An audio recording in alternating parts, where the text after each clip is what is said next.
Hey, it's Waneeda Wrestling, y'all. How's it going, guys? Hope you all are having an amazing day.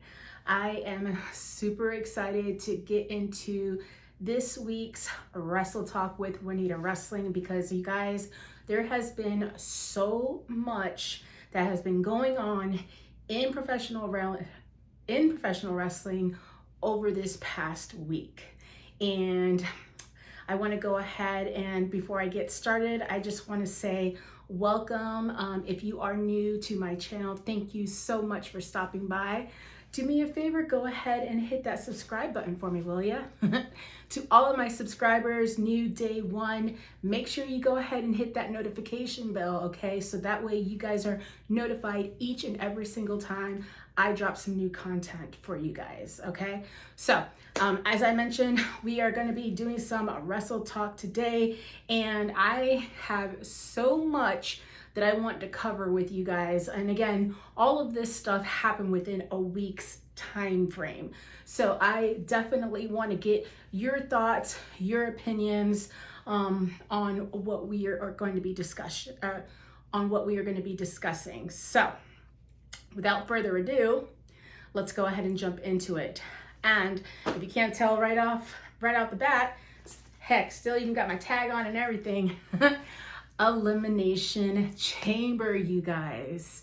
Okay, now at this point, if you have not seen Elimination Chamber, I don't know what to tell you, but you need to get on the ball, okay? Because Elimination Chamber was insane, you guys. So I'm gonna give you an opportunity right now to go ahead and pause, come back later after you watched Elimination Chamber because incoming spoilers coming in 3, 2, 1. OMG, you guys. Bianca Belair is the women's winner of the Elimination Chamber match. And I have to ask, is she really the winner though? Because I don't know about you guys, but I think Jade has her number as well. Okay, and whether it's Bianca goes and turns on Jade or vice versa, I don't know about you guys, but that is the feud that I am waiting on. To me personally, I think that as soon as Jade stepped on the scene, I don't know, if I was Bianca, I would feel a little like intimidated, okay, because Jade has got it going on. Does she have some ring rust? Yes, of course, but she is a fast learner, okay? And she, I think just needs some time to get, acclimated with, the WWE and how they do things. And you guys, I have no doubt whatsoever that she has what it takes to be one of the top female WWE talent, okay? I think it's just only a matter of time, to be honest with you. So, with all of that going on, I honestly think poor Naomi is a casualty in all of this, No disrespect to Naomi. I think she's great. I think she's awesome. But I think she's a third wheel here, okay? Like, that's just me. But, I think that at some point, and I'm hoping it's before WrestleMania, like I said, it goes down between Bianca and Jade. I mean, honestly, for me, I'd rather see that match at WrestleMania instead of Bianca versus Io. I mean, no disrespect, but again, that's just me. So I don't know. What do you guys think? I mean, do you think Bianca's innocent in all of this? I mean, do you think, she's like two-timing everybody and like, she had this master plan all along so that way she could go ahead and get into the title picture and hopefully become women's champion again? I don't know. What do you guys think? That's my take. Now, I will have to say with regards to Elimination Chamber, you guys, it was so incredible to get to experience that live. Like, it was my first time getting to go to that pay-per-view in particular. And like, I was honestly on the fence about it, whether to go or not, because I was like, okay, I'll have WrestleMania be my first WWE show of the year. But then I was just like, you know what? This is John Cena's final Elimination Chamber match. So I was like, you know what? Let me go ahead and go. And OMG, you guys, I am so freaking thankful that I did freaking go, because oh my gosh.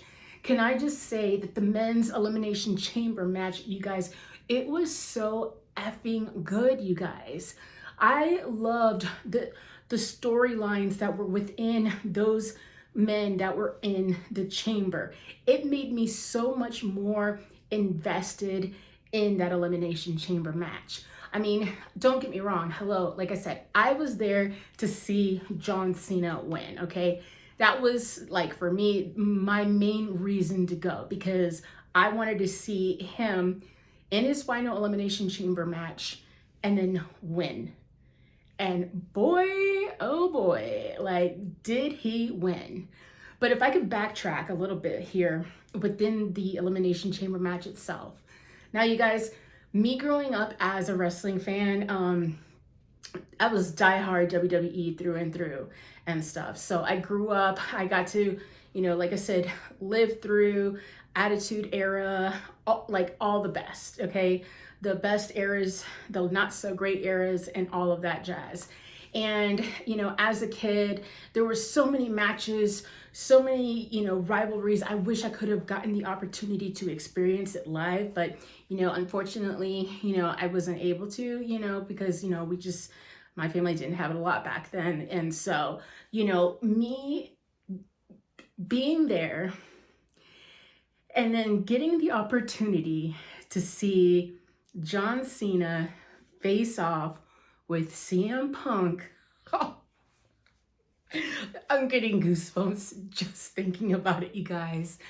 I never thought in a million years that I would get to see in 2025 John Cena face off with CM Punk. And oh my gosh, you guys, they gave me such a beautiful show. Oh my gosh, I'm getting emotional. Oh my gosh.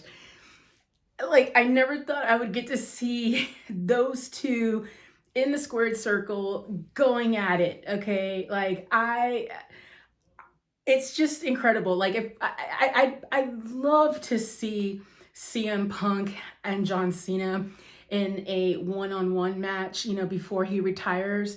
You know, I'm not going to get my hopes up. You know, I don't know if that'll happen or not. If it does, oh my gosh, I really, really need to try to be there. But the fact that I got to see, you know, them to go at it in the chamber and stuff, and just, you know, give each other that mad respect after all those years, you know, all that animosity, all that heat that they had between each other. It was just so beautiful to see that come together, you guys. Like, it was amazing. So, like I said, I was just so grateful, so thankful to be able to be there, to be able to soak all of that in. I mean, it's incredible, us as wrestling fans, of what we're getting to see, like, right now in 2025. Again, things I never thought I'd get to see, because I thought, you know, past its prime, or, you know, it's, you know, too much drama, too much, you know, beef and stuff like that. So it really has been such a beautiful thing to see. Now, with that being said, fast forward to the end of the match, and of course, John Cena is victorious. And oh my gosh, you guys, the atmosphere in there was insane. Oh my gosh, I can't even begin to describe to you guys how, like, I felt like being in there. Like, it was crazy. But then here we go, cue up Cody Rhodes, cue up Dwayne Johnson. Like, oh my gosh, you know, so here they are, right? This is the end of the night. Like, I'm like, oh my gosh, it's going to happen, you guys. It's going to happen. Cody is going to turn heel. Cody's going to turn his back on John Cena and the rest of the WWE universe, and he's gonna sell his soul to Dwayne. So I thought, okay? Now, I have to tell you guys, I was genuinely shocked when I saw that it was John Cena who freaking turned heel. Like for the most part, like you literally are able to see my facial expressions like on TV of like when it happened. I literally, my jaw dropped open. Like I could not believe what I had just witnessed. Oh, oh my gosh. And here we are over a week later, you guys, and oh, it's finally starting to sink in, you guys. John Cena turned heel. Oh my God. You guys, I have been waiting for so long to see John Cena as a bad guy, okay? Because the thing is, and again, I'm aging myself, I remember when John Cena debuted. I remember the Doctor of Thugonomics, okay? He was heel. He was a heel, and he was so good.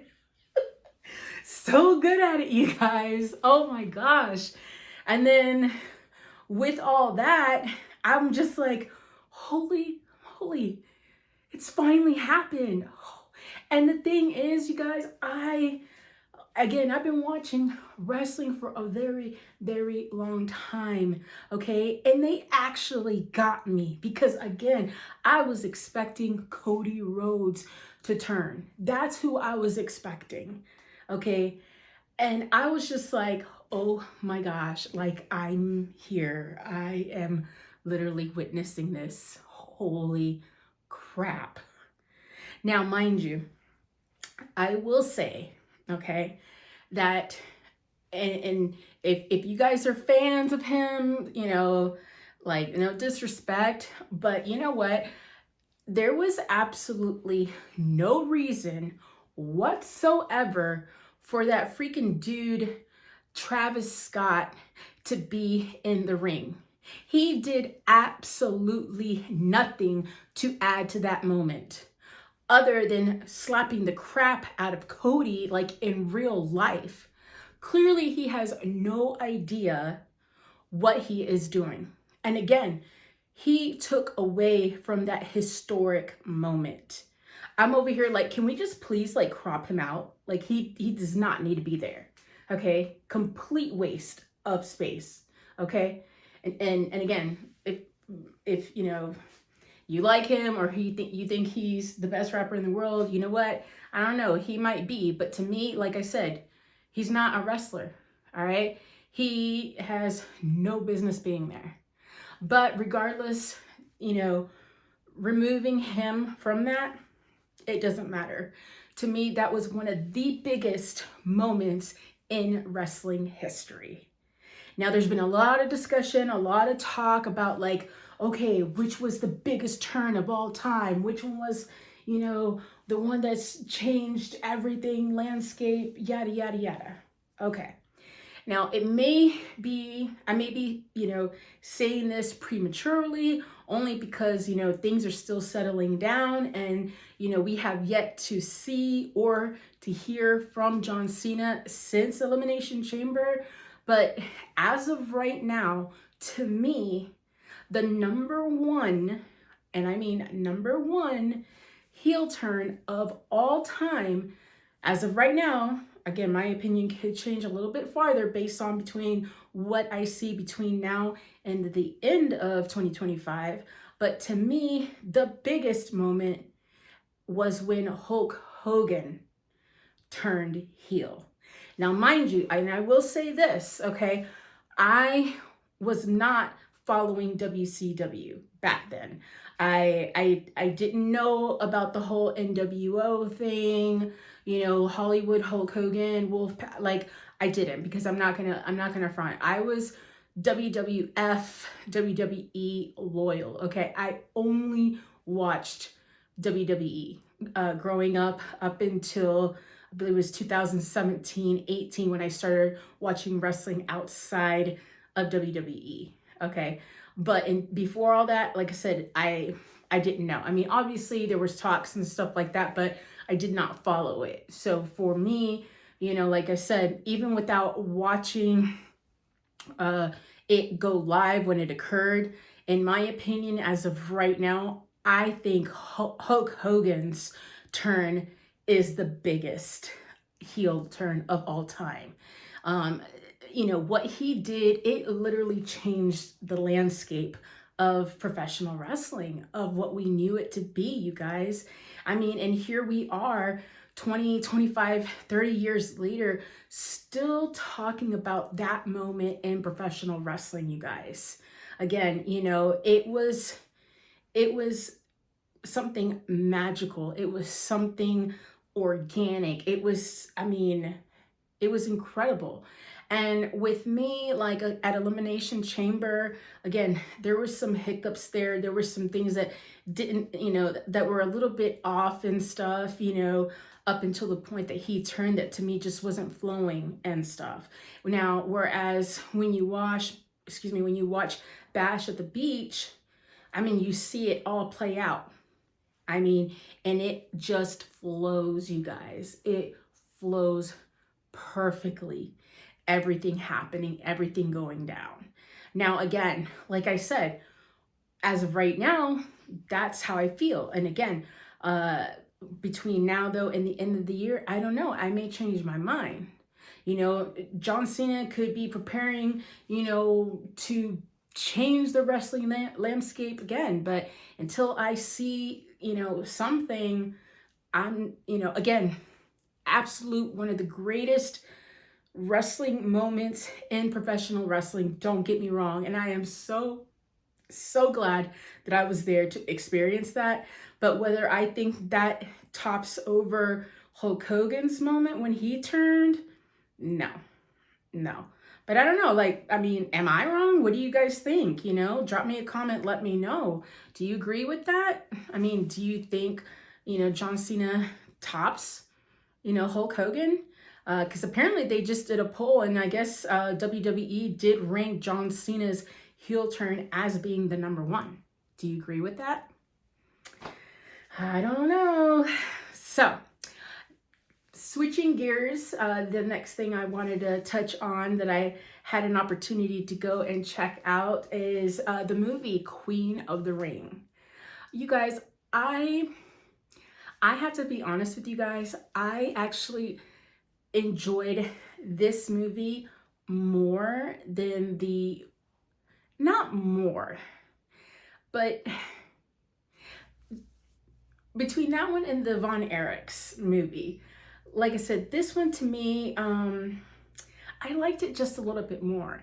And that's saying a lot because I love Zac Efron, you guys. Like, love him. But the thing is with the movie, with the Queen of the Ring, if you haven't seen it, I highly recommend that you do see it. And you know what? If you have friends that aren't wrestling fans, I think you should still take them to go see it, because I think they could learn quite a bit about professional wrestling in general.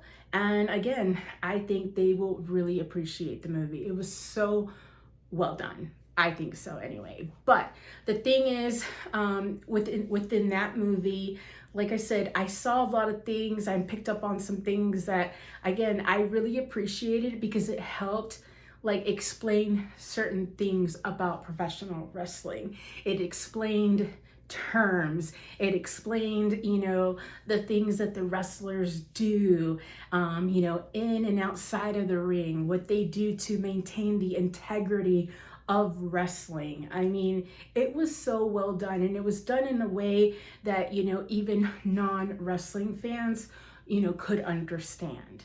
And I think they had a beautiful cast. And I think, you know, at least to me, the breakout star in that was actually Kamille. You guys, she was such a badass in that movie. I think she was freaking awesome. And I hope she actually gets to have more opportunities in the future, because she killed it in the movie. She did great. but I'm not going to take anything away from Toni Storm. Oh my gosh. Like, I was like, she was like literally her character, you know, in AEW. Oh my gosh. It's like literally like cut and paste almost into that movie, you know, because, you know, being from like that particular era of professional wrestling, and then, you know, the character that she portrays right now in Dynamite, or excuse me, in AEW, it's awesome. And like I said, I mean, it was really cool to get to see her and actually have some, you know, good on-screen time, you know, to showcase her skills and her talents and abilities, and in the process, you know, again, letting people, you know, see, you know, that there is good women wrestlers out there. And again, and this movie, I think, does really well in, you know, showing what women had to go through back in the day to even get an opportunity to step inside of the ring. Man, it really wasn't that easy for people back in the day, you guys. I mean, it's really beautiful to see how far we have come overall in general, you know, in professional wrestling, in life, you know. So yeah, like I said, I really enjoyed the movie. I thought it was great. I really appreciated it. You know, as a wrestling fan, like I said, I think they did phenomenal in, you know, like I said, explaining, you know, certain things. And then, like I said, giving us real, you know, realistic looking matches, you know, throughout the movie. So again, if you haven't checked it out, I definitely recommend for you to go ahead and see it. And like I said, even if you're not a wrestling fan, you should still go see it, because I think you'll enjoy it. So yes.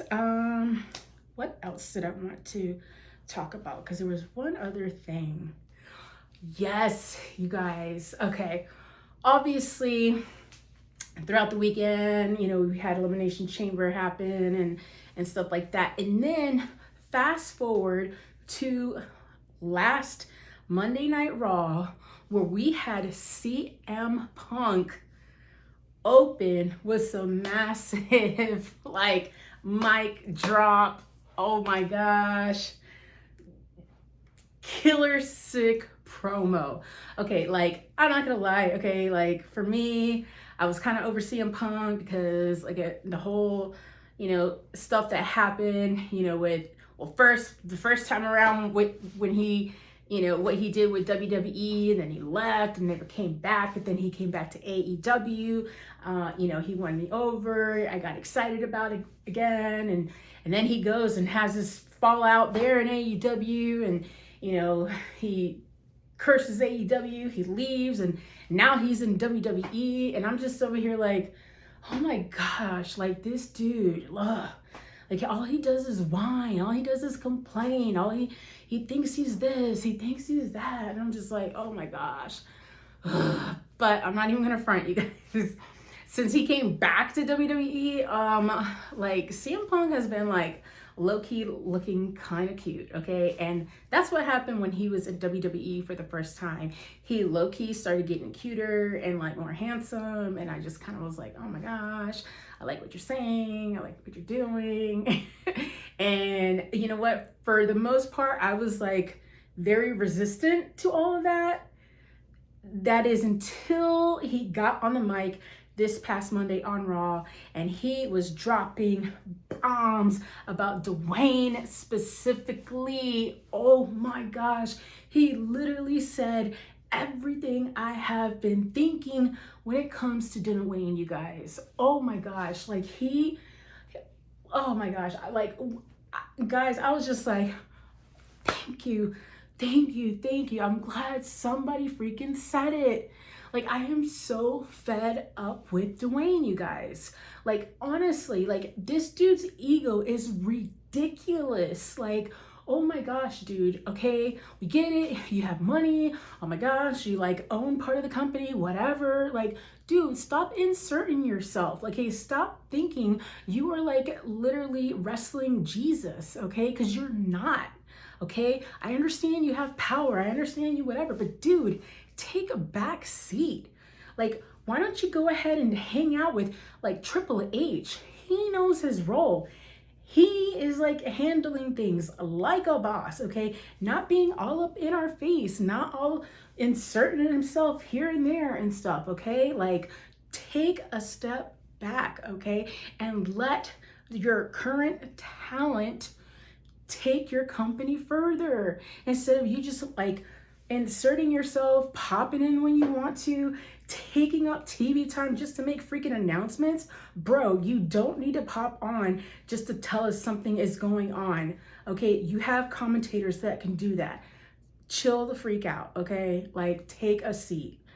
Oh, so that's why when I tell you that, like, when Punk got on the mic and dropped that, what I call pipe bomb, you know, about Dwayne, I was like, yes, Punk, yes, preach, okay, like, yes. Because, oh my gosh, you guys, he just literally spit out everything that, like, I was thinking. I'm like, oh. So, needless to say, when it comes to CM Punk, I had to kind of do like a back up, because I was just like, yes, Punk, yes, preach. But yeah, so I don't know, what did you guys think about that? Okay, what did you think about what he had to say? I mean, and what is your take on Dwayne Johnson? Like, is he still the most electrifying man in sports entertainment history? Be honest, let me know. Am I just being like, you know, too much? Like, am I being like dramatic or whatever? But I'm not. But anywho, so one other thing I wanted to talk about, let me see, I just want to make sure, okay, that I covered everything, because these were things I just like had to get off my chest that I wanted to like share with you guys and get your thoughts on them. Let me see. Yeah, no, the last thing I wanted to just cover was Revolution, you guys. That was last night. Oh my gosh. Look, now I had said this a while back, okay? Anyone who knows me knows that I have been like a diehard AEW day one fan, like for real. Like I you know, had been following them since, you know, they began and started the company and stuff. But I have to, you know, I had admitted that, you know, for quite some time, they, to me, you know, they were just not performing like they had in the beginning. And I just, like, it made me feel really sad, because I was so excited for this company. And again, they have such great and talented wrestlers, you know, that I had gotten to see in the indies and stuff. And so now getting to see them on this bigger platform, it made me excited for all of them. But it seems though, as of late, at least for me within the past, I guess I want to say a good year, like it's really like fizzled out for me. Like I was not feeling the magic anymore. And that's so sad, because again, like I said, I was literally going to every single one of their pay-per-views, you guys, because their shows were that good. I mean, the wrestling was incredible. Like, again, the wrestlers that they had, you know, and some of them are still there. I mean, they were just giving us incredible matches that, like, my goodness, I hadn't seen anything like that in the last 15-20 years, you know. So with that being said, you know, I had said, you know what, I'm going to take a break, you know, from, you know, attending the AEW shows, because again, to me, it just wasn't giving me that magic anymore that I had felt beforehand. Now, getting to watch Revolution last night, I have to say, you guys, they put on one hell of a show, okay? It was awesome. It was spectacular. I will have to say, for me, the only two weak points of the whole entire show for me has to be the main event, okay, as one, and then the match between Mercedes and Momo. Like, I'm sorry, you guys, like, I don't understand what they're trying to do with Mercedes and her having the TBS championship. Are they literally trying to keep it on her to break Jade's record of holding the title? I mean, because the thing is that they're not giving her any real rivalries. They're not, there's plenty of women that they have in the back there that they could, bring them up and give us a good, legitimate feud with Mercedes. And they're neglecting to do that. Like, I'm like, so what's the point? What's the purpose? Because I am not going to go ahead and say that Mercedes is a bad wrestler, because she's not. She's literally, in my opinion, one of the best wrestlers, female wrestlers that we've had over the last 15 plus years. Okay. But the thing is that I don't see her talents fully being utilized. Again, I think she could have an amazing, rivalry with someone like Thunder Rosa. I mean, good, good back and forth. Like I said, good match, back and forth, evenly matched. But again, I don't know what Tony Khan is doing. I don't know what his thought process is there, again, with regarding, Mercedes. But they need to do something, because that's getting so whack. Okay? Because even like with Jade, the fact that, Jade had the title for so long, but at least they gave her some like opponents and stuff here and there. They gave her some rivalries here and there. So why not do something there for Mercedes, Now with regards to the main event and stuff, I'm sorry, you guys. I love Mox, Dean Ambrose, but like that was the weakest match to me, you guys. And the thing is, I literally had said, I'm like, okay, you know what? At least I know Christian, he's going to come in, he's going to cash in, he's going to become the new AEW World Champion. Did that happen? Heck no. I mean, at least that would have gotten some kind of pop, that would have gotten something, and freaking Mox retains. Like, that was such a waste of time. And like, I'm sorry, like, I don't even see the point between Copeland and Mox. Like, honestly, like, that was to me such a waste of a feud. Like, it was so lackluster to me. The only positive that I saw out of that was, again, Swerve at the end, leaping in, making his claim as him being the number one contender for the championship. So again, but really, that's how we close out the show? You know what would have been amazing, okay, is if Mariah May and Toni Storm would have closed out that show. They were promoting Queen of the Ring. Queen of the Ring opened that weekend. The pay-per-view was in Los Angeles. And then freaking timeless Toni Storm being like this whole, classical, movie star, wrestler. Like, everything was there. Everything was there. And that was a beautiful storyline coming to head to an end, again, in LA. It was the final chapter. And that doesn't close out the show, you guys. I mean, and the match that they had was freaking amazing, you guys. In the words of JR, it was a slobber knocker, okay? It was incredible. And again, it didn't close out. Come on. You had, oh my God, such a great opportunity, and you just let it slip through your fingers, Tony Khan. Come on. But, it is what it is. And I will say the other thing that I kind of was a little disappointed is in the tag team match. You had the Hurt Syndicate, and then you had the Outrunners. The Outrunners are on their way, you guys. They got some momentum. They're getting over. I mean, again, they're coming together, and they go ahead and put them in a tag team championship with the freaking Hurt Syndicate, and they get taken out, making them look like they're weak. Oh, come on. Come on, do better. Do better, you guys. Please. And I will say, I was completely shocked, and I mean completely shocked, that freaking MJF and Hangman Page opened the pay-per-view. I was shocked.